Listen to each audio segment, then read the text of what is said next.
Hello, എല്ലാവർക്കും MEL&MEL കിച്ചൻ്റെ പുതിയൊരു വീഡിയോയിലേക്ക് സ്വാഗതം. ഇന്ന് ഞാൻ വന്നിരിക്കുന്നത് തേങ്ങ ചേർത്ത് ഉണ്ടാക്കിയെടുക്കുന്ന ഒരു കക്ക ഇറച്ചി ഫ്രൈയുടെ റെസിപ്പിയുമായിട്ടാണ്. അപ്പോൾ കക്ക ഇറച്ചി ഇഷ്ടമില്ലാത്ത ആരും ഉണ്ടാവില്ല അല്ലേ? കക്ക ഇറച്ചി എല്ലാവർക്കും ഇഷ്ടപ്പെടുന്ന ഒന്നാണ്. അപ്പോൾ നമുക്കത് എങ്ങനെയാണ് തയ്യാറാക്കിയെടുക്കുന്നതെന്ന് നോക്കാം. അതിനായി ഞാനിവിടെ നന്നായിട്ട് ക്ലീൻ ചെയ്ത 1/2 കിലോ കക്ക ഇറച്ചി എടുത്തു വെച്ചിട്ടുണ്ട്. നമ്മൾ മേടിക്കുമ്പോൾ അറിയാലോ, അതിൻ്റെ അകത്ത് കല്ലും കരടും കക്കയൊക്കെ കാണും. ഇത് ഞാൻ ഉപ്പും മഞ്ഞൾപ്പൊടിയും ഇട്ട ചെറു ചൂട് വെള്ളത്തിൽ ഒരു 10 മിനിറ്റ് മുക്കി വെച്ചതിന് ശേഷം നന്നായിട്ട് പിഴിഞ്ഞെടുത്ത് വെച്ചിരിക്കുന്നതാണ് കേട്ടോ. ഇത് കണ്ടോ, ഇതാണ് നമ്മുടെ കക്ക ഇറച്ചി. ഇനി നമുക്ക് വേണ്ടത് ചുവന്നുള്ളിയാണ്. ഇത് ഞാൻ തൊലിയൊക്കെ കളഞ്ഞ് ക്ലീൻ ചെയ്തെടുത്ത് വെച്ചിരിക്കുന്നതാണ്. ഏകദേശം ഒരു 10-35 എണ്ണം ഉണ്ടാവും കേട്ടോ. ഇനി നമുക്കിതൊന്ന് ചെറുതായിട്ട് അരിഞ്ഞെടുക്കണം. ഇനി നമ്മൾ കക്ക ഇറച്ചി റെഡിയാക്കാനുള്ള പാൻ അടുപ്പിൽ വെച്ചിട്ടുണ്ട്. അതിലേക്ക് എണ്ണ ഒഴിച്ചു കൊടുക്കുക. എണ്ണ ഇച്ചിരി കൂടുതൽ ഇരുന്നോട്ടെ കേട്ടോ. ഇനി അതിലേക്ക് കടുക് ഇട്ട് കൊടുക്കുക. കടുക് ഒന്ന് പൊട്ടി വരട്ടെ. അപ്പോഴത്തേക്കും നമ്മളതിലേക്ക് അരിഞ്ഞു വെച്ചിരിക്കുന്ന കുഞ്ഞുള്ളി, ചെറിയുള്ളി ഇട്ട് കൊടുക്കുക. അതൊന്ന് ഇളക്കി കൊടുക്കുക. ഇത് ജസ്റ്റ് ഒന്ന് വാടട്ടെ. അതിന് ശേഷം നമുക്കതിലേക്ക് ഇഞ്ചിയും വെളുത്തുള്ളിയും ഇട്ട് കൊടുക്കണം.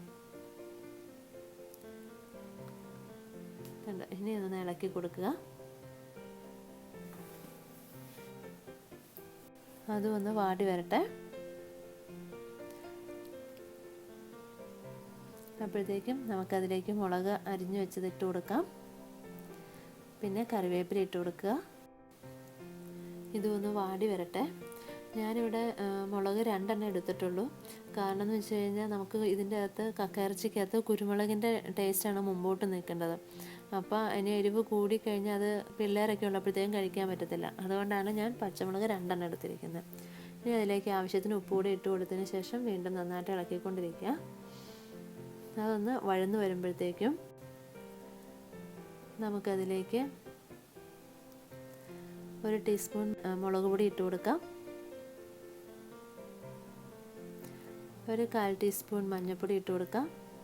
എന്നിട്ട് നന്നായിട്ടൊന്ന് ഇളക്കുക. മുളക് പൊടി ഞാൻ കാശ്മീരി മുളക് പൊടിയാണ് കേട്ടോ ഇട്ട് കൊടുത്തേക്കുന്നത്.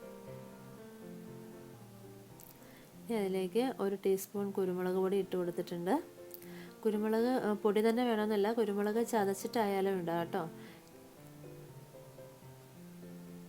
അപ്പോൾ അത് എല്ലാം ഒന്ന് നമ്മുടെ മസാലയൊക്കെ ഒന്ന് മൂത്ത് വന്നിട്ടുണ്ട്. ഇനി നമുക്കിതിലേക്ക് കക്ക ഇറച്ചി ഇട്ട് കൊടുക്കണം. എന്നിട്ട് ഒന്ന് എല്ലാം കൂട്ടി യോജിപ്പിക്കുക.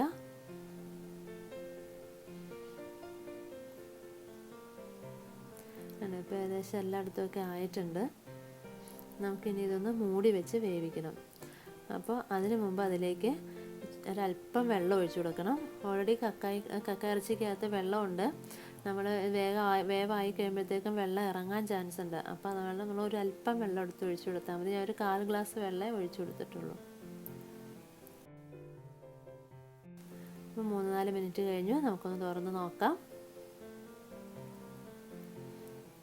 ഒന്ന് ഇളക്കി നോക്കുക. അടിയിലൊന്നും പിടിച്ചിട്ടില്ല.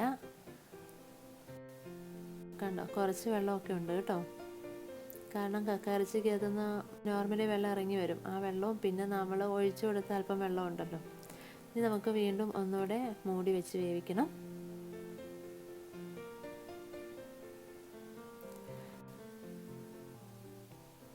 ഇനി ഒരു 3-4 മിനിറ്റ് ആയിട്ടുണ്ട്. തുറന്ന് നോക്കാം.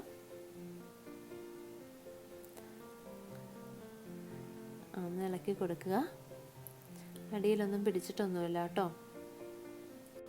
വെള്ളമൊക്കെ ഏകദേശം വറ്റിയിട്ടുണ്ട്.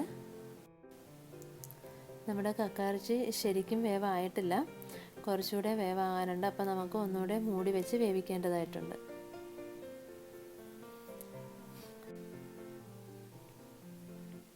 ഇനി ഇപ്പോൾ ഒരു 3-4 മിനിറ്റ് ആയിട്ടുണ്ട്. നമുക്കൊന്ന് തുറന്ന് നോക്കാം. ഒന്ന് ഇളക്കി കൊടുക്കുക. നമ്മുടെ കക്ക ഇറച്ചി ഇപ്പം അടിക്കൊന്നും പിടിച്ചിട്ടൊന്നുമില്ല. ഇപ്പോൾ ഒരുമാതിരി വേവായിട്ടുണ്ടെന്ന് തോന്നുന്നു. ഏകദേശം ഒരുമാതിരി വേവായിട്ടുണ്ട്. പിന്നെ നമുക്കറിയാമല്ലോ, കക്കയിറച്ചി ഒരുപാട് വൈറ്റമിൻസ് ഒക്കെ അടങ്ങിയിട്ടുള്ളൊരു ഫുഡാണ്. അതുപോലെ തന്നെ ഒത്തിരി കാൽസ്യം റിച്ച് ഫുഡും ഒക്കെയാണ്. അപ്പം പിള്ളേർക്കൊക്കെ എല്ലിനും പല്ലിനും ഒക്കെ ഒത്തിരി ഗുണം ചെയ്യുന്ന ഒരു ഫുഡാണ്. അപ്പം പിള്ളേർക്കൊക്കെ കക്കയിറച്ചി കൊടുക്കുന്നത് ഒത്തിരി നല്ലതാണ് കേട്ടോ. നമ്മൾ ഈ മെഡിസിൻസൊക്കെ മെഡിക്കൽ ഷോപ്പുകളിൽ നിന്നൊക്കെ മേടിച്ച് കൊടുക്കുന്നതിനേക്കാളും ഇങ്ങനെ നാച്ചുറൽ ആയിട്ടുള്ള ഫുഡൊക്കെ മേടിച്ച് കൊടുക്കുന്നതായിരിക്കും പിള്ളേർക്കൊക്കെ ഒരുപാട് നല്ലത്. ഇനി നമുക്ക് ഇതിലേക്ക് തേങ്ങ ഇട്ട് കൊടുക്കാം. ഞാനിത് ഒരു തേങ്ങ മുഴുവൻ ചിരവി എടുത്തിട്ടുണ്ട്. തേങ്ങ ഞാനിപ്പം കൂടുതലാണ് കേട്ടോ എടുത്തിരിക്കുന്നത്. തേങ്ങയും ചെറിയുള്ളിയൊക്കെ കൂടുന്നതനുസരിച്ച് നമ്മുടെ കക്കയിറച്ചിയുടെ ടേസ്റ്റ് കൂടും നന്നായിട്ട്. നമുക്കൊന്നുകൂടെ മൂടി വെച്ച് വേവിക്കാം. ഒരു 3-4 മിനിറ്റ് ആയിട്ടുണ്ട്. നമുക്കൊന്ന് തുറന്ന് നോക്കാം. ഒന്ന് ഇളക്കി കൊടുക്കുക. ഞാൻ പതുക്കെയാണ് കേട്ടോ ഇളക്കുന്നത്. കാരണം വെച്ച് കഴിഞ്ഞാൽ പാത്രം ഒരല്പം ചെറുതാണ്. അപ്പം താഴെ പോകും ഇളക്കി കഴിഞ്ഞാൽ, പെട്ടെന്ന് ഇളക്കി. അതുകൊണ്ട് താഴെ പോകാതെ സൂക്ഷിച്ച് പതുക്കെ ഇളക്കിക്കൊണ്ടിരിക്കുന്നത് കേട്ടോ. പിന്നെ നമ്മൾ കക്കയിറച്ചി ഉണ്ടാക്കുമ്പോഴത്തേക്ക് വെളിച്ചെണ്ണയിൽ ഉണ്ടാക്കാൻ ശ്രദ്ധിക്കണം. അതാണ് കൂടുതൽ ടേസ്റ്റ് കേട്ടോ. അല്ലെങ്കിൽ നമ്മൾ ഒട്ടുമിക്കവാറും എല്ലാ കറികളും വെളിച്ചെണ്ണയിൽ ഉണ്ടാക്കുന്നതിനാണല്ലോ ടേസ്റ്റ് കൂടുതൽ. അപ്പോൾ അതൊന്ന് ശ്രദ്ധിക്കുക കേട്ടോ. ഇപ്പോൾ തേങ്ങയൊക്കെ നമ്മുടെ കക്കയിറച്ചിയുടെ എല്ലാ ഭാഗത്തും ആകത്തക്ക രീതിയിൽ മിക്സ് ചെയ്ത് കൊടുത്തിട്ടുണ്ട് ഞാൻ. ഇനി നമുക്കിത് അടച്ചു വെച്ച് വേവിക്കേണ്ട ആവശ്യമില്ല കേട്ടോ. ഇപ്പോൾ നമ്മുടെ കക്കയിറച്ചി തോരൻ റെഡിയായിട്ടുണ്ട്. പക്ഷേ നമ്മൾ ഫ്രൈ ആണ് ആക്കുന്നത്. അത് കാരണം കുറച്ചുകൂടെ നമുക്ക് വെള്ളമൊക്കെ വറ്റിച്ച് കുറച്ചുകൂടെ ഫ്രൈ ആയിട്ട് എടുക്കേണ്ടതുണ്ട്. അപ്പോൾ ഇനി ഇതിൻ്റെ അകത്തേക്ക് കുറച്ച് ഗരം മസാലയൊക്കെ ഇട്ട് നമുക്ക് ഒന്ന് മിക്സ് ചെയ്തെടുത്ത് കഴിഞ്ഞാൽ കക്കയിറച്ചി തോരനായി.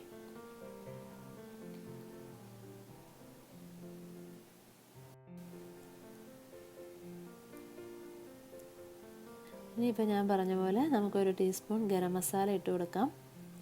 കക്കയിറച്ചി ഈ ഇറച്ചിയുടെ ഇതിൽ പെടുന്നതാണല്ലോ, അത് കാരണം ഗരം മസാല ഇട്ട് കൊടുത്തത് കേട്ടോ. ഇനി നന്നായിട്ട് അതൊന്ന് മിക്സ് ചെയ്യുക. എല്ലായിടത്തേക്കും ആവുന്ന രീതിയിൽ നന്നായിട്ട് തന്നെ ഒന്ന് മിക്സ് ചെയ്യണം.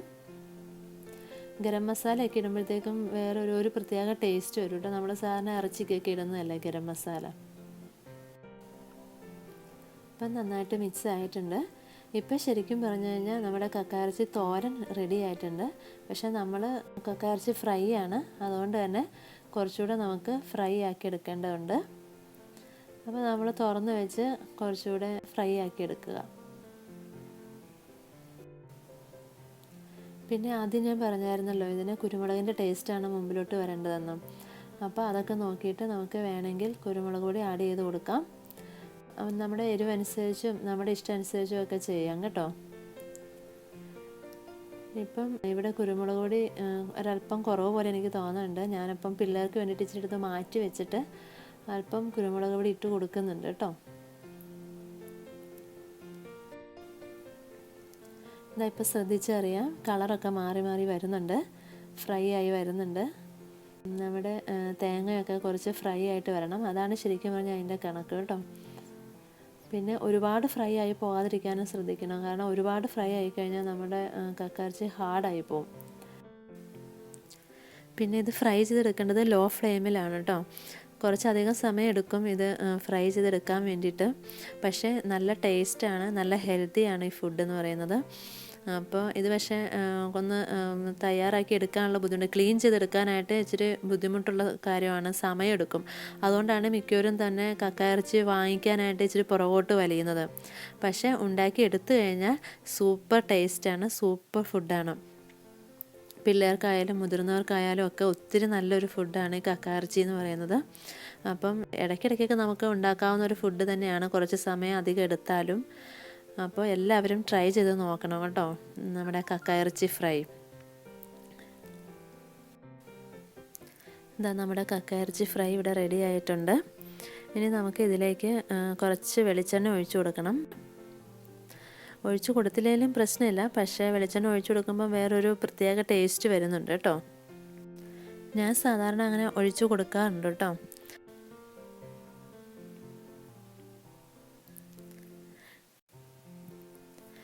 അപ്പോൾ എല്ലാവരും കക്കയിറച്ചി ഒന്ന് ട്രൈ ചെയ്ത് നോക്കുക. കക്കയിറച്ചി ഫ്രൈ എല്ലാവർക്കും ഒത്തിരി ഇഷ്ടപ്പെടുന്ന ഒന്നാണ്.